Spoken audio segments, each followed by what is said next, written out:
వారాహీదేవి అయి నమః. జై వారాహీదేవి. ముందుగా మీ అందరికీ వారాహీదేవి నవరాత్రులు శుభాకాంక్షలండి. ఆ చల్లని తల్లి మనల్ని ఎప్పుడూ చల్లగా చూడాలని, ఆ తల్లి ఒడిలో మనకున్న బాధలన్నీ మర్చిపోయి ఈ 9 రోజులు ఆ తల్లికి సేవ చేసుకుంటూ మధురమైన అనుభూతులను పొందుతూ ఆ అమ్మవారి ఆశీర్వాదంతో పాటు పూజా ఫలితాన్ని కూడా అందరం పొందాలని కోరుకుంటూ మరొకసారి మీ అందరికీ గుప్త నవరాత్రులు శుభాకాంక్షలండి. మనకి రాబోతున్న నవరాత్రులు 9 రోజులు కూడా ఎంతో అద్భుతమైన రోజులండి. అందుకని ఆ అద్భుతమైన రోజుల్లో అమ్మవారిని ఏ విధంగా పూజిస్తే ఆ అమ్మవారి కటాక్షం అతి శీఘ్రంగా కలుగుతుందో అనేవన్నీ కూడా 9 అద్భుతమైన వీడియోస్లో చెప్పబోతున్నానండి. అమ్మవారి రూపం, అలంకరణ, పూజ, దీపం, నైవేద్యం అన్నీ కూడా షేర్ చేస్తాను. 9 రోజులు అమ్మవారికి పూజలు చేయాలనుకున్న వారు మన ఛానల్ని ఫాలో అవ్వండి. అన్ని విషయాలు కూడా మీకు తెలుస్తాయి. ఇంక ఈ వీడియోలో నవరాత్రుల్లో మొదటి రోజు కలశం అఖండ దీపం లేకుండా అమ్మవారిని ఏ విధంగా ప్రతిష్ఠించుకోవాలి, విగ్రహం లేకపోయినట్లయితే పసుపు అమ్మవారిని ఎలా పెట్టుకోవాలి, అమ్మవారికి సులువుగా పూజ ఎలా చేసుకోవాలి, 25వ తేదీన చేసుకోవాలా, 26వ తేదీన చేసుకోవాలా, ఉదయం చేయాలా, సాయంత్రం చేయాలా, అసలు ఈ పూజ ఎవరు చేయాలి, ఎన్ని రోజులు చేయాలి, అసలు చెయ్యలేని వారు ఏం చేయాలి, ఎలాంటి నియమాలు పాటించాలి, అమ్మవారిని పూజించడం వల్ల మనకు కలిగే ఫలితాలు ఏమిటి అనేవన్నీ కూడా చాలా డీటెయిల్డ్గా ప్రతి ఒక్క విషయం కూడా మీకు అర్థమయ్యే విధంగా చెప్తానండి. మీకు వచ్చే ప్రతి డౌట్కి కూడా మన వీడియోస్లో సమాధానం అయితే మీకు దొరుకుతుందండి. వీడియో మొత్తం చూస్తే చాలండి, అన్ని విషయాలు కూడా మీకు తెలుస్తాయి. అయితే కొంచెం వీడియో లెంతీగానే ఉంటుంది. వీడియోని కొంచెం ఫాస్ట్ ఫార్వర్డ్లో పెట్టుకొని చూడటానికి అయితే ట్రై చేయండి. ఇంకా వీడియోని అయితే స్టార్ట్ చేసేద్దాం. ముందుగా అమ్మవారి నవరాత్రుల కోసం ఒక్క చిన్న లైక్ అయితే చేయండి. మీరు చేసే ఈ లైక్ వలన మరికొందరికి వీడియో రీచ్ అవుతుంది. మనకి ఆషాఢ మాసంలో వచ్చే నవరాత్రులనే గుప్త నవరాత్రులు అని అంటారండి. వీటినే వారాహీదేవి నవరాత్రులు అని కూడా అంటారు. ఆ అమ్మవారిని పూజించడం వలన మనకి ఎలాంటి కష్టాలున్నా సమస్యలున్నా అన్నీ కూడా ఆ అమ్మే తన చేత్తో తీసి పారేస్తుందండి. వరాలు జల్లు కురిపించే తల్లే వారాహీదేవి అని అంటారు. ఎలాంటి తీవ్ర సమస్యలున్నా సరే ఈ నవరాత్రులు 9 రోజులు కూడా ఆ అమ్మవారిని పూజించడం వలన మన కోరికలు, అభిష్టాలు తప్పకుండా నెరవేరుతాయి. ముఖ్యంగా శత్రు సమస్యలున్నా, కోర్టు సమస్యలున్నా, భూ తగాదాలున్నా, అనారోగ్య సమస్యలున్నా, ఇంట్లో తరచూ గొడవలు జరుగుతున్నా, అరిష్టాలు జరుగుతున్నా, ఆర్థిక సమస్యలున్నా, అప్పుల బాధలున్నా, సంతానం లేకపోయినా, వివాహం జరగపోయినా, భార్యాభర్తల సఖ్యతగా లేకపోయినా, నరదిష్టి, నరగోస పట్టి పీడిస్తున్నా, ఇలాంటి ఏ సమస్యకైనా సరే ఆ వారాహీదేవి అమ్మవారిని పూజిస్తే చాలండి, మనకున్న సమస్యలన్నీ కూడా తొలగిపోతాయి. నవరాత్రులు అంటేనే అద్భుతమైన రోజులండి. నవరాత్రుల్లో అమ్మవారి శక్తి సంపూర్ణంగా ఉంటుంది. ఈ నవరాత్రుల్లో అమ్మవారిని ప్రసన్నం చేసుకోవడానికి, అమ్మవారి ఆశీర్వాదం అతి శీఘ్రంగా పొందడానికి ఈ నవరాత్రులు చాలా విశేషమైన రోజులు. అందుకనే ప్రతి ఒక్కరు కూడా ఈ నవరాత్రులను అయితే అస్సలు మిస్ చేసుకోకండి.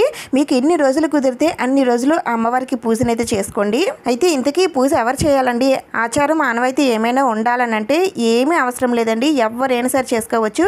ఆడవారు, మగవారు, చిన్నవారు, పెద్దవారు, పూర్వ సువాసినులు ఎవరైనా సరే చేసుకోవచ్చండి. అయితే మనకి ఈ సంవత్సరం మోడాలు వచ్చాయండి. మోడాల్లో అమ్మవారి నవరాత్రులు చేసుకోవచ్చా లేదా అని చాలా మందికి సందేహం అయితే ఉంది. అయితే దానికోసం నేను ఇంతకుముందు వీడియో చేసి పెట్టానండి. ఒక్కసారి ఆ వీడియో చూసిన తర్వాత ఈ వీడియో చూస్తే మీకు అన్ని విషయాలు కూడా అర్థమవుతాయి. మనకి ఈ సంవత్సరం వారాహీదేవి గుప్త నవరాత్రులు 2025 జూన్ 26వ తేదీన గురువారం నుండి ప్రారంభమై జూలై 4వ తేదీన శుక్రవారంతో ముగుస్తున్నాయండి. మొత్తం 9 రోజుల పాటు మనం అమ్మవారిని అయితే పూజిస్తాము. నవరాత్రుల్లో మొదటి రోజు 2025 జూన్ 26 గురువారం పాడ్యమి తిథితో వచ్చిందండి. అయితే చాలా మందికి ఉన్న సందేహం ఏమిటంటే మొదటి రోజు 26వ తేదీన పూజ చేసుకోవాలా, 25వ తేదీన పూజ చేసుకోవాలని అడుగుతున్నారు. మనం ఏ పండుగలైనా సరే సూర్యోదయానికి ఉన్నటువంటి తిథి ప్రకారమే మనం జరుపుకుంటాం కాబట్టి ఆ విధంగా చూసుకున్నట్లయితే 26వ తేదీన పాడ్యమి తిథి అయితే ఉండబోతుందండి. అందుకనే 26వ తేదీ నుండే మనం నవరాత్రులు అనేవి మొదలు పెట్టాలి. ఇంకా ఉదయం చేయాలా, సాయంత్రం చేయాలా అనేవన్నీ కూడా వీడియోలో చెప్తానండి. ముందుగా అయితే నవరాత్రుల్లో మొదటి రోజు కలశం అఖండ దీపం లేకుండా అమ్మవారిని సులువుగా ఏ విధంగా పూజించాలనేది ఇప్పుడు తెలుసుకుందాం. నవరాత్రులు చేసుకోవాలనుకునేవారు ముందుగా మన ఇంటిని, పూజా మందిరాన్ని శుభ్రంగా ఉంచుకోవాలండి. అందుకని మీరు ముందుగానే ఇంటిని, పూజా మందిరాన్ని అన్నిటిని కూడా శుభ్రం చేసుకొని పెట్టేసుకోండి. అయితే ఎప్పుడు శుభ్రం చేసుకోవాలి, పూజకి ఏ ఏర్పాట్లు చేసుకోవాలి, పూజకి కావాల్సిన సామాగ్రి ఏమిటి అనేవన్నీ కూడా నేను ఇంతకుముందే వీడియోస్ అయితే పెట్టానండి. ఆ వీడియోస్ చూస్తూ మీరు ఈ వీడియోస్ చూస్తే మీకు అన్ని విషయాలు కూడా బాగా అర్థమవుతాయి. ఇంటినే కాదండి, మనం కూడా చక్కగా చీర కట్టుకొని, కాళ్ళకు పసుపు రాసుకొని, తల్లో పువ్వులు పెట్టుకొని, నుదుటిని బొట్టు పెట్టుకొని చక్కగా ఆ అమ్మవారిలాగే అలంకరణ చేసుకొని పూజ చేసుకుంటే ఆ అమ్మవారు ఎంతో సంతోషించి మనల్ని ఆశీర్వదిస్తుందండి. ముందుగా అయితే గడప పూజ చేసుకోవాలండి. గడప దగ్గర 2 దీపాలు పెట్టి పూజ చేసుకొని గడప తల్లికి దండం పెట్టుకొని ఆ తర్వాత పూజా మందిరంలో కూడా పూజ చేసుకోవాలండి. మనం నిత్యం పూజ ఎలా చేసుకుంటామో ఆ విధంగా చేసుకున్న తర్వాత మాత్రమే అమ్మవారికి పూజనైతే చేయాలి. ఒకవేళ మీకు తులసి కోట ఉన్నట్లయితే తులసి కోట దగ్గర కూడా దీపం పెట్టుకొని ఆ తర్వాత అమ్మవారి పూజనైతే ప్రారంభించండి. అమ్మవారి నవరాత్రుల్లో పీఠం వేసుకొని అమ్మవారిని పూజిస్తే చాలా చాలా మంచిదండి. ఒకవేళ పీఠం వెయ్యలేని వారు మీ పూజా మందిరంలోనే కిందన ప్లేస్ ఉంటే అక్కడైనా సరే మీరు పీఠాన్ని ఏర్పాటు చేసుకోవచ్చండి. పీఠం వేసే ఉద్దేశమే లేదండి మేము పూజా మందిరంలోనే చేసుకుంటామని అనుకుంటే అలా కూడా మీరు మీ పూజా మందిరంలోనే చేసుకోవచ్చు. పీఠాన్ని మీ పూజా మందిరంలో కానీ హాల్లో కానీ తూర్పు ముఖంగా ఏర్పాటు చేసుకోండి. లేదంటే ఈశాన్య మూలలో అయినా సరే ఏర్పాటు చేసుకొని ముగ్గులతో అందంగా అలంకరించుకోండి. తర్వాత దానిపైన పీఠం పెట్టుకొని అమ్మవారికి ఎంతో ఇష్టమైనది ఎరుపు రంగు వస్త్రం అండి. అందుకని ఎరుపు రంగు కానీ పసుపు రంగు కానీ లేదా గ్రీన్ కలర్ రంగు కానీ ఇలా మీ దగ్గర ఏ క్లాతులు ఉంటే ఆ క్లాతుల పీఠం పైన వేసుకోండి. కొత్తదైతే మరీ మంచిది. ఒకవేళ కొత్తవి లేకపోయినట్లయితే మీ దగ్గర ఉన్న బ్లౌజ్ పీసులైనా మీరు వేయచ్చండి. ఇక నేను పీఠాన్ని అయితే ఈ విధంగా ఏర్పాటు చేసుకున్నానండి. ఇప్పుడు ఇంకా పూజ ఎలా చేయాలో చూద్దాం. ముందుగా అమ్మవారిని పెట్టుకోవడం కోసం ఒక తమలపాకు తీసుకోవాలండి. దాంట్లో కొద్దిగా బియ్యం వేసుకొని కొద్దిగా పసుపు కుంకుమలు ఉంచి ఇప్పుడు దానిపైన అమ్మవారిని అయితే ప్రతిష్ఠించుకోవాలి. మీ దగ్గర వారాహిదేవి అమ్మవారి ఫోటో ఉంటే పెట్టుకోండి. ఒకవేళ లేకపోతే కొని తెచ్చుకోండి. మీ దగ్గర వారాహిదేవి అమ్మవారి ఫోటో ఉంటే పెట్టుకోండి. ఒకవేళ పెట్టుకోవాలనుకునేవారు కొని తెచ్చుకోండి. లేదంటే అమ్మవారి ఫోటో ప్రింట్ తీసుకున్నా సరే ఫోటో ఫ్రేమ్లో పెట్టుకొని మనం పూజను అయితే చేసుకోవచ్చు. నేను ఆ విధంగానే పెట్టుకున్నానండి. ముందు వీడియోస్లో చెప్పాను చూడండి. అయితే అమ్మవారి ఫోటో మనం ఇంట్లో పెట్టుకోవచ్చా లేదని చాలా మందికి సందేహం అయితే ఉంటుంది కదండి. నిరభ్యంతరంగా పెట్టుకోవచ్చండి. అమ్మవారి ఫోటో మన ఇంట్లో ఉన్నంత మాత్రాన అమ్మవారు మనకి ఏమీ హాని అయితే చేయదండి. అమ్మవారు కూడా చాలా శాంత స్వరూపిణియే.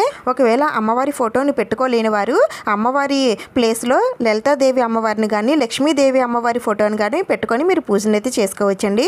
అమ్మవారిని పెట్టుకున్నాక అమ్మవారికి 2 చేతులు జోడించి దండం పెట్టుకోండి. ఇంకా అమ్మవారికి వేయడం కోసమే నేను ఈ పెద్ద గాజులు అయితే తెచ్చుకున్నానండి. అవి మాల కట్టి నేను అమ్మవారికి ఈ గాజుల మాలను అయితే సమర్పిస్తున్నాను. అయితే అందరూ వెయ్యాలని అయితే ఏమీ లేదండి. మీరు వెయ్యాలి అనుకుంటే మీ దగ్గర పెద్ద గాజుల మాల ఉంటే వెయ్యండి. ఒకవేళ లేకపోయినట్లయితే చిట్టు గాజుల మాలలు ఉంటాయి కదండి, ఆ మాలలైనా సరే అమ్మవారికి వేయచ్చు. అవి కూడా మా దగ్గర లేవండి అని అనుకుంటే అమ్మవారికి వస్త్రమాలను సమర్పించండి. అలాగే మీ దగ్గర ఉన్న నగలతో పువ్వులతో అమ్మవారిని అందంగా అలంకరించండి. అమ్మవారి ఫోటో ఒక్కసారి పీఠం పైన పెట్టామని అంటే నవరాత్రులు పూర్తి అయ్యేంత వరకు కూడా అమ్మవారి ఫోటోని అసలు కదపకూడదండి. నవరాత్రులు 9 రోజులు చేస్తే 9 రోజులు, లేదంటే మీరు ఎన్ని రోజులు చేయాలనుకుంటే అన్ని రోజులు కూడా అమ్మవారి ఫోటోని అలానే ఉంచాలి. అమ్మవారి ఫోటో తీసి శుభ్రం చేసి మళ్ళా బొట్లు అవి పెట్టవచ్చు అని అడుగుతున్నారు. ఒకసారి పెట్టామంటే ఇంకా తీయకూడదండి. అమ్మవారికి మొదటి రోజు పెట్టిన బొట్లు అవి అలానే ఉంచవచ్చు. మధ్యలో శుభ్రం చేయడం లాంటివి ఏమి కూడా చేయకూడదు. కానీ అమ్మవారికి వేసే పువ్వుల మాలలు గాజుల మాలలు అవన్నీ కూడా రోజు మార్చొచ్చు. మరి అవి మార్చేటప్పుడు అమ్మవారి ఫోటో కదులుతుంది కదండి అంటే అమ్మవారి ఫోటో చిన్నగా కదలొచ్చండి. కానీ అమ్మవారి ఫోటో తీసి పక్కన పెట్టడం లాంటివి ఏమి కూడా చేయకూడదు. ఇంకా అమ్మవారు సాక్షాత్తు వరాహ స్వరూపం అండి. వరాహ స్వామివారి స్త్రీ రూపమే వారాహిదేవి అమ్మవారు. అందుకనే అమ్మవారు శంకు చక్రాలను ధరిస్తారు. అందుకని నేను కూడా శంకు చక్ర దీపాలను అయితే పూజలో పెట్టుకుంటున్నానండి. మీ దగ్గర కూడా ఉంటే పెట్టుకోండి. లేకపోతే మీ దగ్గర ఏ కుందులు ఉంటే ఆ కుందులు మీరు పూజలో పెట్టుకోవచ్చు. ఇంకా ఈ వారాహిదేవి నవరాత్రులనే గుప్త నవరాత్రులు అని కూడా అంటారండి. అంటే గుప్తంగా చేసుకోవాల్సిన పూజలు అన్నమాట. అమ్మవారిని కూడా మనం గుప్తంగానే పూజనైతే చేసుకోవాలండి. అంటే ఎలాంటి హంగు ఆర్భాటాలు అవి లేకుండా ఎవరికి చెప్పకుండా మనం రోజు పూజా మందిరంలో ఎలా అయితే దీపారాధన చేసుకొని పూజ చేసుకుంటామో అలానే అమ్మవారికి కూడా పూజ చేసుకోవాలండి. మన శక్తిని బట్టి స్తోమతను బట్టి అమ్మవారికి పూజ అనేది చేసుకోవచ్చు. ఇంకా వారాహిదేవి అమ్మవారు ఎవరు అంటే సప్త మాతృకుల్లో అమ్మవారు ఒకరండి. లలితాదేవి అమ్మవారికి సర్వసైన్యాధ్యక్షురాలు. అమ్మవారిని భూదేవి స్వరూపంగా కూడా అంటారండి. అలాగే లక్ష్మీదేవి స్వరూపంగా కూడా మనం అమ్మవారిని పూజిస్తాము. అయితే వారాహిదేవి అమ్మవారు కాశీలో వెలిసారండి. కాశీలో ప్రతిరోజు రాత్రిపూట ఆ అమ్మవారు కాశీ నగరానికి కాపలాగా ఉంటుందని అంటారండి. అంటే అమ్మవారిని రాత్రి దేవత అని అంటారండి. ఎందుకంటే అమ్మవారు రాత్రి వేళల్లోనే భూ సంచారం చేస్తారు. అందుకనే మనం కూడా అమ్మవారిని రాత్రి వేళల్లోనే పూజించాలి. పగలపూట పూజిస్తే అమ్మవారు ఆ పూజని స్వీకరించలేరని అంటారండి. అందుకని రాత్రి వేళల్లో పూజలు అందుకునే దేవత అని అంటారు. అమ్మవారికి చేసే పూజ సూర్యోదయానికి ముందైనా సూర్యాస్తమయం అయిన తర్వాత అయినా సరే అమ్మవారికి పూజ అనేది చేయాలి. అంటే ఉదయం అయినా లేదంటే సాయంత్రం వేళల్లో అయినా సరే అమ్మవారిని పూజించాలి. మీరు ఎప్పుడు చేసుకోవాలనుకుంటున్నారో రోజు ఒక టైం అయితే పెట్టుకోండి. అది ఉదయం అయినా లేదంటే రాత్రి వేళల్లో అయినా సరే సరే ఏదో ఒక టైం పెట్టుకొని రోజు ఆ టైంకి పూజ చేసుకోవడానికి ట్రై చేయండి. తెల్లవారుజామున అయితే ఉదయం 4 గంటల నుండి 5:30 లోపు మీరు అమ్మవారికి పూజనైతే చేసుకోవాలండి. అదే సాయంత్రం వేళల్లో అయితే 7 గంటల నుండి 10 గంటల లోపు అమ్మవారికి పూజ చేయాల్సి ఉంటుంది. మీరు మొదటి రోజు ఉదయం అయినా లేదంటే రాత్రి వేళల్లో అయినా సరే మీరు అమ్మవారిని ప్రతిష్ఠించుకొని పూజనైతే చేసుకోవచ్చండి. అమ్మవారికి అయితే సాయంత్రం వేళల్లో పూజ చేస్తే చాలా చాలా మంచిదండి. మరియు ఉదయం సాయంత్రం 2 పూటల అమ్మవారికి పూజ చేయాలా అండి అంటే చేస్తే మంచిదేనండి. మీకు వీలుంటే 2 పూటలా చేసుకోండి. మాకు వీలు ఉండదండి అని అనుకునేవారు ఒక్క పూట అయినా సరే అమ్మవారికి పూజ చేసుకోండి. మొదటి రోజు తప్పనిసరిగా తలస్నానం చేసి అమ్మవారి పీఠాన్ని ఏర్పాటు చేసుకొని అమ్మవారిని ప్రతిష్టాపన చేసుకొని పూజనైతే చేసుకోండి. అయితే మరి సాయంత్రం కూడా మళ్ళీ అమ్మవారికి తలస్నానం చేయాలని అడుగుతున్నారు. ఉదయం తలస్నానం చేస్తే సాయంత్రం తలస్నానం చేయవలసిన అవసరం ఏమీ లేదండి. కంఠ స్నానం చేస్తే సరిపోతుంది. మరి 9 రోజులు తలస్నానం చేయాలా అండి అంటే మాకు ఆరోగ్య సమస్యలు అవి ఏమీ లేవు అని అనుకునేవారు 9 రోజులు తలస్నానం చేయండి. మేము అలా చేయలేమని అనుకునేవారు రోజు తలస్నానం చేయవలసిన అవసరం ఏమీ లేదండి. మీరు రోజు తప్పించి రోజు చేయవచ్చు, లేదంటే 2 రోజులకు ఒకసారి అయినా సరే చేయవచ్చు. ఆడవారు రోజు తలస్నానం చేయవలసిన పని ఏమీ లేదు.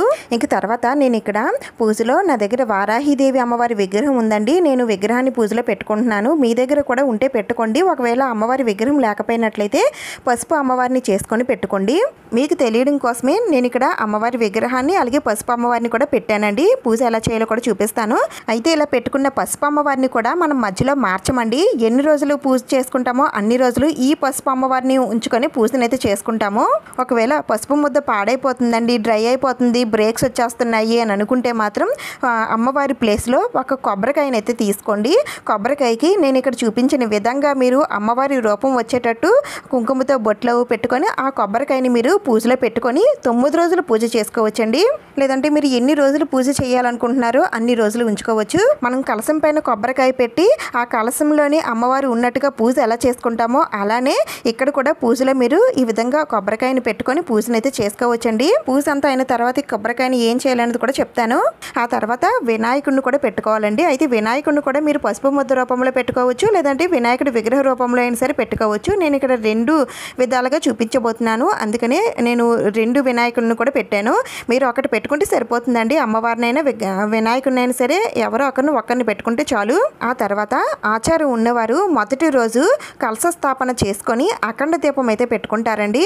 మీకు ఆచారం ఉంటే పెట్టుకోండి. మాకు అలాంటి ఆచారం ఏమీ లేదండి. మామూలుగా అమ్మవారికి పూజ చేసుకోవాలనుకుంటున్నామని అనుకునేవారు అఖండ దీపం ప్లేస్లో నా దగ్గర ఉన్నటువంటి వారాహి దీపాన్ని పెట్టుకుంటున్నానండి. అయితే మీ దగ్గర వారాహి దీపం ఉంటే పెట్టుకోండి. వారాహి దీపం లేకపోయినట్లయితే కామాక్షి దీపాలు అవి ఉంటాయి కదండి. కామాక్షి దీపం లేదంటే గజలక్ష్మి దీపం, అష్టలక్ష్మి దీపం, లేదంటే లక్ష్మీ దీపాలు ఏ దీపాలు ఉన్నా సరే పెట్టుకోవచ్చు. అవి ఏమీ లేకపోయినట్లయితే మట్టి ప్రమిదలు ఉంటాయి కదండి. మట్టి ప్రమిదల్లో అయినా సరే ఈరోజు దీపారాధన చేసుకోండి. ఎందుకంటే అమ్మవారి భూదేవి స్వరూపం కదండి. భూమి నుండి వచ్చిన మట్టితో తయారు చేసిన ప్రమిదలతో దీపారాధన చేస్తే అమ్మవారికి చాలా ఇష్టం. అయితే అఖండ దీపం లాగా మనం పెట్టిన ఈ దీపాలు కూడా నిరంతరం అలా వెలుగుతూ ఉండాలనంటే అలా ఉండవలసిన అవసరం ఏమీ లేదండి. దాంట్లో ఆయిల్ ఉన్నంత వరకు వెలుగుతుంది, తర్వాత కొండెక్కిసినా పర్వాలేదు. అది కాకుండా ఈ వారాహిదేవి నవరాత్రుల్లో 9 రోజులు కూడా 9 రకాల దీపాలతో నేను అమ్మవారిని అయితే పూజిస్తానండి. నేను గత 2 సంవత్సరాలుగా ఈ విధంగానే చేస్తున్నాను. మన ఛానల్ ఫాలో అయిన వారికి తెలుస్తుందండి. ఈ 9 రోజులు కూడా 9 రకాల దీపాలతో అమ్మవారిని పూజిస్తే అమ్మవారి కటాక్షం అనేది తప్పకుండా కలుగుతుంది. ఒక్క దీపం వెలిగిస్తేనే ఎంతో పుణ్యం లభిస్తుందండి. అలాంటిది ఇంత అద్భుతమైన నవరాత్రుల్లో 9 రకాల దీపాలతో అమ్మవారిని పూజిస్తే కనుక ఎంతో మంచి జరుగుతుంది. ఈ మొదటి రోజు మీరు పెట్టుకోవాలనుకుంటే అఖండ దీపం పెట్టుకోండి. పెట్టుకోలేని వారు కామాక్షి దీపం, వారాహి దీపం పెట్టుకోండి. అది లేకపోయినట్లయితే మట్టి ప్రమిదల్లో దీపారాధన చేసుకోండి. దీపాలు ఇన్నే పెట్టుకోవాలని ఏమీ లేదండి. మీకు ఎన్ని వీలైతే అన్ని పెట్టుకోండి. ఇంకా మిగిలిన నవరాత్రుల్లో ఏ దీపాలు పెట్టుకోవాలనేది కూడా నేను నెక్స్ట్ వీడియోస్లో షేర్ చేస్తూ ఉంటాను. అవి కూడా మీరు చూడాలి అనుకుంటే తప్పకుండా సబ్స్క్రైబ్ చేసుకొని పెట్టుకోండి. ఇంక తర్వాత అమ్మవారి దగ్గర ఈ విధంగా ఇత్తడి చెంబుతో నీళ్ళు అయితే తప్పనిసరిగా పెట్టుకోండి. ఇలా నీళ్లు పెట్టుకుంటే అమ్మవారు సంతృప్తి చెందుతారండి. అందుకని ఇలా పెట్టుకోండి. రోజు కూడా ఈ చెంబులో ఉన్న వాటర్ని మార్చాలి. ఇంక తర్వాత నవరాత్రుల కోసం తీసుకున్న 9 రోజులు 9 రకాల కుంకాలు ఎలా యూజ్ చేయాలండి అని అడుగుతున్నారు. ఇక్కడ చూపిస్తాను చూడండి. ఇలా మనకి 9 రోజులకి 9 రకాల కుంకాలు చీటీ రాసి ఉంటుందండి. దాని తాలూకా నెంబర్స్ ఇక్కడ బాక్సుల పైన ఉంటాయి. 1వ నెంబరు ఈ బాక్స్ కూడా నెంబర్ వేసి ఉంటుందండి. ఇక్కడ 1వ నెంబరు జవ్వాది కుంకుమ ఉంది. ఆ కుంకుమతో ఫస్ట్ డే పూజ చేసుకోవాలి. రెండో రోజు 2వ నెంబర్ కుంకుమను వాడాలి. అలా మొత్తం 10 రోజులు కూడా మనం ఈ కుంకుమలను అయితే వాడతాము. అయితే ఈ కుంకుమలతోటి మీరు అక్షింతలు కూడా కలుపుకోవాలనుకుంటే ఏ రోజుకి ఆ రోజు అక్షింతలను కలుపుకోవచ్చండి. లేదంటే అన్ని రోజులకి కలిపి కొద్ది కొద్దిగా కుంకాలు వేసుకొని మీరు అక్షింతలను అయితే తయారు చేసుకొని పెట్టేసుకోవచ్చు. మరి ఈ 9 రకాల కుంకుమలు మా దగ్గర లేవండి, మరి ఈ కుంకుమలతోటి అమ్మవారిని పూజించాలని కొంతమందికి అయితే డౌట్ అయితే రావచ్చు. అలా ఏమీ లేదండి, తీసుకున్న వారు ఈ విధంగా పూజను అయితే చేసుకుంటారు. ఒకవేళ ఈ 9 రకాల కుంకుమలు లేకపోయినా ఏమీ పర్వాలేదు. మన దగ్గర ఒక కుంకుమ అయితే ఉంటుంది కదండి, ఆ కుంకుమతోటి మీరు రోజు అమ్మవారికి చక్కగా భక్తితో పూజను అయితే చేసుకోవచ్చు.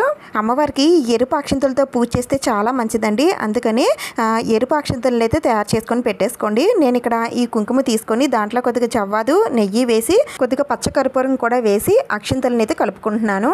ఇంకా ఈ పూజ భార్యాభర్తలు ఇద్దరూ చేయాలనంటే సంతానం కోసం అయితే ఇద్దరు చేయండి, లేదంటే ఒక్కరు చేసినా పర్వాలేదు. ఒకవేళ 9 రోజులు అమ్మవారికి పూజలు చేయలేని వారు కనీసం 7 రోజులు కానీ 5 రోజులు కానీ 3 రోజులు కానీ లేదంటే ఒక్క రోజైనా సరే అమ్మవారిని పూజించవచ్చు. అమ్మవారికి నవరాత్రుల్లో ఒక్కరోజు పూజ చేసుకోవాలనుకునేవారు నవరాత్రులు స్టార్ట్ అయిన మొదటి రోజు కానీ లేదంటే పంచమి తిథి రోజున కానీ లేదంటే అష్టమి తిథి రోజున కానీ అమ్మవారికి పూజ చేసుకుంటే చాలా మంచిదండి. ఈ రోజుల్లో అయినా సరే అమ్మవారికి పూజ చేసుకోవడానికి ప్రయత్నించండి. ఇంకా అమ్మవారికి కంద దీపం వెలిగిస్తే చాలా చాలా మంచిదండి. అయితే ఈ కంద దీపం ప్రత్యేకంగా పంచమి తిథి రోజున వెలిగిస్తే ఇంకా మంచిది.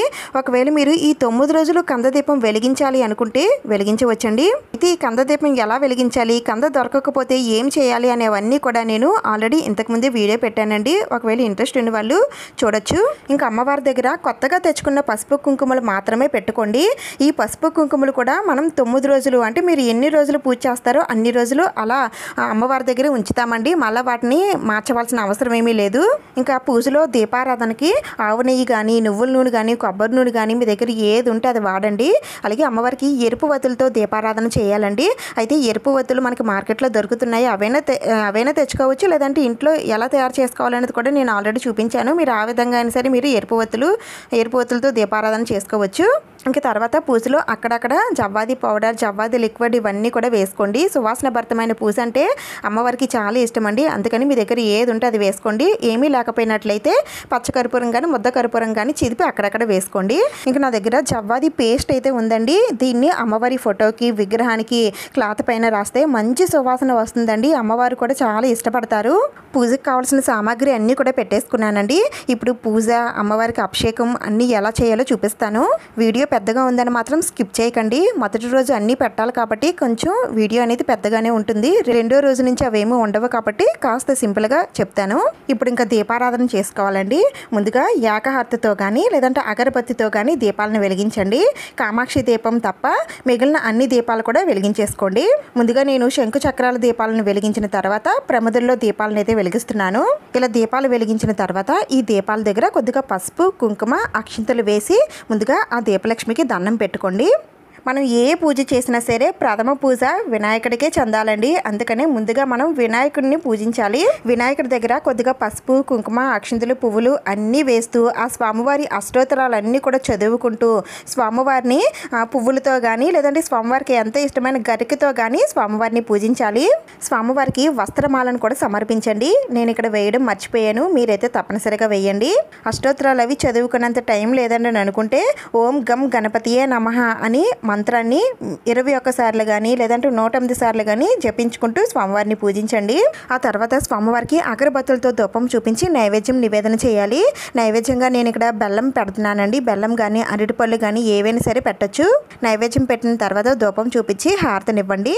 ఆ తర్వాత కొద్దిగా అక్షింతలు తీసుకొని స్వామివారి పాదాల దగ్గర వేసి ఆ స్వామివారికి చెప్పుకోండి, నేను అమ్మవారి నవరాత్రులు చేయాలనుకుంటున్నాను తండ్రి. ఈ నవరాత్రుల్లో నేను ఎన్ని రోజులు చేయాలనుకుంటున్నాను అన్ని రోజులు ఎలాంటి ఆటంకాలు అవి ఏమీ లేకుండా ఎంతో శ్రద్ధగా భక్తితో పూజలు చేసుకునేలాగా చెయ్యి తండ్రి అని ముందుగా ఆ గణనాథుడికి మీ మనసులో ఉన్న మాటని చెప్పుకోండి.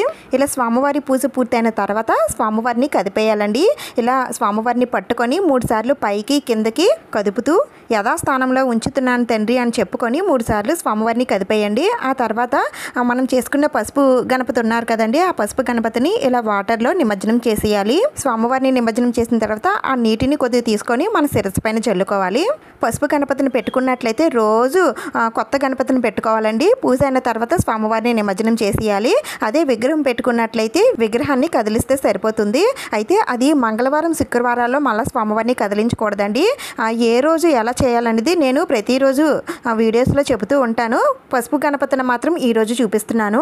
వినాయకుడిని నిమజ్జనం చేసేసిన తర్వాత వినాయకుడి పూజలో పెట్టినవన్నీ కూడా తీసేవచ్చండి. నేను ఇక్కడ వినాయకుడి విగ్రహం పెట్టుకున్నాను కాబట్టి ఇవన్నీ ఉంచుతున్నాను. ఇప్పుడు ఏకహారతితో నేను పెట్టుకున్న వారాహి దీపాన్ని అయితే వెలిగిస్తున్నానండి.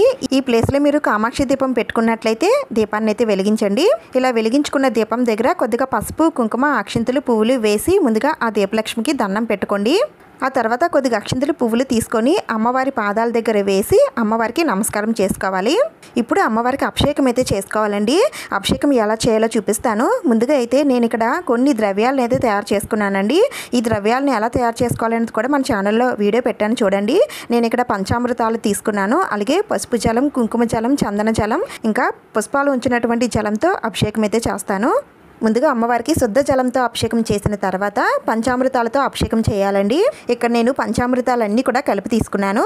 అయితే పసుపు అమ్మవారికి ఎలా అభిషేకం చేయాలండి అని అంటే ఒక ఆకు కానీ పువ్వు కానీ తీసుకొని మనం తీసుకున్న ద్రవ్యాలన్నీ కూడా ఆ పసుపు అమ్మవారి పైన 3 సార్లు చల్లితే అభిషేకం చేసినట్టే అవుతుందండి. పంచామృతాలతో అభిషేకం చేసిన తర్వాత కొద్దిగా ప్రసాదం తీసుకోవడం కోసం కొద్దిగా ప్లేట్లోకి తీసుకోండి. ద్రవ్యాలకి మధ్యలో శుద్ధ జలంతో అభిషేకం అయితే చేయాలండి. ఈ విధంగానే మీరు ఎన్ని ద్రవ్యాలు తీసుకుంటే అన్ని ద్రవ్యాలు కూడా పసుపు అమ్మవారికి ఈ విధంగా అభిషేకం చేయాలి. మీ దగ్గర విగ్రహం ఉంటే నేరుగా అమ్మవారికి అభిషేకం అనేది చేయవచ్చు. మరి అమ్మవారికి అభిషేకం రోజు చేయాలండి అని అంటే మీరు రోజు చేసుకోవాలనుకుంటే రోజు చేయొచ్చండి. లేదంటే వారాల్లో కానీ అంటే అమ్మవారికి సంబంధించిన వారాల్లో కానీ లేదంటే 2 రోజులకు ఒకసారి అయినా సరే అమ్మవారికి అభిషేకం చేయవచ్చు. మరి అభిషేకం చేస్తే అమ్మవారిని కదుపుతాం కదండి, మరి కదపవచ్చా అంటే మనం అమ్మవారి విగ్రహాన్ని కదపచ్చండి. అమ్మవారి ఫోటోని కదపకుండా ఉంచుకుంటున్నాం కాబట్టి అమ్మవారి విగ్రహాన్ని కదపచ్చు. అమ్మవారి ఫోటో కానీ విగ్రహం కానీ ఏదో ఒకటి కదపకుండా మీరు చూసుకోవాల్సి ఉంటుంది. నేను కూడా రోజు అభిషేకం అయితే చేయనండి. నవరాత్రిలో 2 సార్లు కానీ 3 సార్లు కానీ అమ్మవారికి అభిషేకం అయితే చేస్తాను. ఇప్పుడైతే నేను ఇక్కడ అమ్మవారికి అభిషేకం అంటే మనం స్నానం చేయించినట్టు అర్థం అండి. అందుకని నేను ఇక్కడ అమ్మవారికి పసుపును కూడా పోస్తున్నానండి. ఇలా పసుపు రాసి అమ్మవారికి కుంకుమతో బొట్టు పెట్టి ఆ తర్వాత పుష్పాలు ఉంచినటువంటి జలంతో అభిషేకం చేయాలి. ఇలా చేస్తే ఆ అమ్మవారికే మనం నేరుగా చేస్తున్నట్టుగా అనుభూతి అయితే మనకు కలుగుతుందండి. ఇలా చేయడం చాలా మంచిది. నిత్యం సౌభాగ్యంతో ఉండాలంటే అమ్మవారికి ఈ విధంగా పసుపు రాసి అభిషేకం అయితే చేయండి. ఇలా అభిషేకం పూర్తయిన తర్వాత అమ్మవారికి అగరబత్తులతో ధూపం ఇచ్చి హారతినివ్వండి. తర్వాత కొద్దిగా అక్షతలు అమ్మవారి పాదాల దగ్గర వేసి దండం పెట్టుకోండి. ఇప్పుడు ఇంకా అమ్మవారికి అభిషేకం పూర్తయిందండి. ఈ అభిషేక ద్రవ్యాలని ఎవరు తొక్కని ప్లేస్లో కానీ లేదంటే చెట్ల మొదట్లో కానీ వేసేయండి. ఇప్పుడు ఇంకా అమ్మవారిని పూజ కోసం శుద్ధి చేసుకోవాలి. అమ్మవారిని ఉంచడం కోసం ఒక ప్లేట్ తీసుకుంటున్నానండి. ఈ ప్లేట్ నిండా కూడా బియ్యం తీసుకోండి. ఈ బియ్యంలో కూడా కొద్దిగా పసుపు కుంకుమలు ఉంచిన తర్వాత దీనిపైన ఒక తమలపాకు పెట్టుకొని మీరు నేరుగా అమ్మవారిని అయితే పెట్టేసుకోవచ్చండి. అయితే నేను ఇక్కడ ఒక సింహాసనం లాంటిది పెట్టుకుంటున్నానండి. అమ్మవారి సింహాసనం పైనే కదా కూర్చొని ఉంటారు. అందుకని ఇది పెట్టుకున్న తర్వాత నేను అమ్మవారిని అయితే పెట్టుకుంటాను. మీ దగ్గర ఉన్న నగలతో అమ్మవారిని అందంగా అలంకరించుకోండి. అలాగే పసుపు అమ్మవారిని కూడా మళ్ళీ పూజలో పెట్టుకోవాలండి. పూజలో పెట్టుకొని అమ్మవారిని కూడా పువ్వులతో అందంగా అలంకరించండి. అలాగే అమ్మవారికి వస్త్రమాలను కూడా సమర్పించండి. ఇలా అమ్మవారిని పెట్టేసుకున్న తర్వాత ఇప్పుడు పూజలో కొన్ని వస్తువులు అయితే పెట్టుకోవాలండి. అవి ఏంటో చెప్తాను. ముందుగా నిమ్మకాయలు అయితే పెట్టుకోవాలండి. అవి 1 కానీ 2 కానీ ఎన్నైనా సరే పెట్టుకోవచ్చు. ఆ తర్వాత నేను ఇక్కడ ముడుపు కట్టుకున్నానండి. ఏదైనా తీరని కోరిక ఉన్నట్లయితే ఆ కోరిక కోరుకుంటూ ముడుపు కట్టినట్లయితే తప్పకుండా నెరవేరుతుందండి. అందుకని నేను అమ్మవారికి ముడుపునైతే కట్టుకున్నాను. ఈ ముడుపు ఎలా కట్టాలనేది కూడా వీడియో ఉంది చూడండి. నేను ఈ ముడుపుని కూడా పూజలో పెట్టుకుంటున్నాను. ముడుపు కంపల్సరీగా పెట్టాలని అయితే ఏమీ లేదండి. ముడుపు కట్టిన వాళ్ళు పెట్టుకోవచ్చు. ముడుపు కట్టలేని వారు ఈ సామాగ్రి అయితే అమ్మవారి దగ్గర పెట్టుకోండి. ముందుగా 2 పసుపు కొమ్మలు తీసుకొని అమ్మవారి పూజలో అమ్మవారి దగ్గరే పెట్టుకోండి. అలాగే 3 రకాల చిట్టు గాజులు తీసుకొని 3 గాజులు తీసుకోండి. మొత్తం 9 గాజులు అమ్మవారి దగ్గర పెట్టుకోండి. ఆ తర్వాత 11 రూపాయలు కానీ 21 రూపాయలు కానీ మీ శక్తి కొలది డబ్బులు అమ్మవారి దగ్గర పెట్టండి. ఇవి మనం పూజ చేసిన రోజులు ఇలానే ఉంచాలండి. ఈ విధంగా పెట్టుకుంటే చాలా మంచిది. ఇప్పుడు కొద్దిగా పసుపు కుంకుమ అక్షింతలు పువ్వులు తీసుకొని అమ్మవారి పాదాల దగ్గర వేసి అగరబత్తులతో ధూపం చూపించి ఒక కొబ్బరికాయనైతే తీసుకోవాలండి. ఇప్పుడు ఈ కొబ్బరికాయని ఈ విధంగా 2 చేతులతో పట్టుకొని అమ్మవారికి దండం పెట్టుకోండి. మీరు ఏ సంకల్పంతో ఈ నవరాత్రి నవరాత్రులు చేయడానికి పూనుకున్నారో ఆ సంకల్పాన్ని, మీ కోరికని అమ్మవారికి చెప్పుకోండి. ఆ తర్వాత మీ ఇంటి కుల దేవతలకి, గ్రామ దేవతలని కూడా మనసులో స్మరించుకొని ఆ కొబ్బరికాయని కొట్టండి. ఇలా మనం ఏ పని స్టార్ట్ చేసినా, ఏ పూజకి పూనుకున్నా సరే ఈ విధంగా కొబ్బరికాయ కొట్టి స్టార్ట్ చేస్తే ఆ పనిలో అంతా విజయమే కలుగుతుందండి. ఇప్పుడు ఇంకా అమ్మవారి మంత్రాలన్నీ కూడా చదువుకోవాలండి. ఇలాంటి బుక్ ఉంటే ఆ బుక్లో అన్నీ ఉంటాయి, మీరు చూసి చదువుకోవచ్చు. ఒకవేళ లేకపోయినట్లయితే మనం సెల్ ఫోన్లో గూగుల్ చేసినా సరే వస్తాయండి, మీరు చూసి చదువుకోవచ్చు. ముఖ్యంగా అమ్మవారి అష్టోత్తరాలు, అలాగే అమ్మవారి కవచం చదువుకోవాలండి. ఇవి మేము చదవలేమండి, మాకు అంత టైం లేదని అనుకుంటే ద్వాదశ నామాలు, అమ్మవారి ఎంతో శక్తివంతమైన ద్వాదశ నామాలు ఉన్నాయండి. అవైనా సరే మీరు రోజు చదువుకొని పూజను అయితే చేసుకోవచ్చు. లేదంటే ఓం వారాహి దేవి అయి నమః అనే మంత్రాన్ని 108 సార్లు జపించుకుంటే సరే మీరు పూజనైతే చేసుకోవచ్చు. ఈరోజు నేను అమ్మవారిని చిట్టు గాజులతో పూజిస్తున్నానండి. చిట్టు గాజులతో కానీ, లేదంటే అమ్మవారికి ఇష్టమైన ఎరుపు పువ్వులతో కానీ, ఎరుపు కుంకుమతో కానీ, ఎరుపు అక్షింతలతో కానీ అమ్మవారిని పూజించవచ్చు. అయితే మనకి ఈ రోజు నుండి ఆషాఢ మాసం స్టార్ట్ అవుతుంది కాబట్టి ఆషాఢ మాసంలో మనం గోరింటాకు పెట్టుకుంటాం కదండి. అందుకని నేను ముందుగా అమ్మవారికి ఆ గోరింటాకును సమర్పించిన తర్వాత నేనైతే పెట్టుకుంటానండి. అందుకని ముందుగా నేను అమ్మవారికి గోరింటాకుని అయితే సమర్పిస్తున్నాను. మీకు ఏవి అందుబాటులో ఉంటే వాటితో అమ్మవారిని పూజించండి. ఇంకా నవరాత్రుల్లో మనం పాటించవలసిన నియమాలు ఏమిటంటే, ఉపవాసంతో అమ్మవారిని పూజిస్తే చాలా చాలా మంచిదండి. సాయంత్రం వేళల్లో అమ్మవారిని పూజిస్తాం కాబట్టి ఉదయం నుండి సాయంత్రం వరకు ఉపవాసం ఉండి పూజ అయిన తర్వాత రాత్రి వేళల్లో భోజనం చేయవచ్చు. లేదంటే మధ్యాహ్నం వేళ ఒక్క పూట భోజనం చేసి సాయంత్రం పూజ అయిన తర్వాత రాత్రి వేళల్లో ఏదైనా అల్పాహారం తీసుకోవచ్చు. ఈ విధంగా ఉండగలిగితే చెయ్యండి. ఒకవేళ చేయలేమండి అని అనుకునేవారు మామూలుగా భోజనం చేసేసైనా సరే మీరు అమ్మవారికి పూజ అనేది చేసుకోవచ్చు. కానీ నాన్ వెజ్ లాంటివి ఏమి కూడా తినకూడదండి, శాకాహార భోజనం మాత్రమే చేయాలి. అలాగే ఉల్లి వెల్లుల్లి కూడా తినకూడదు.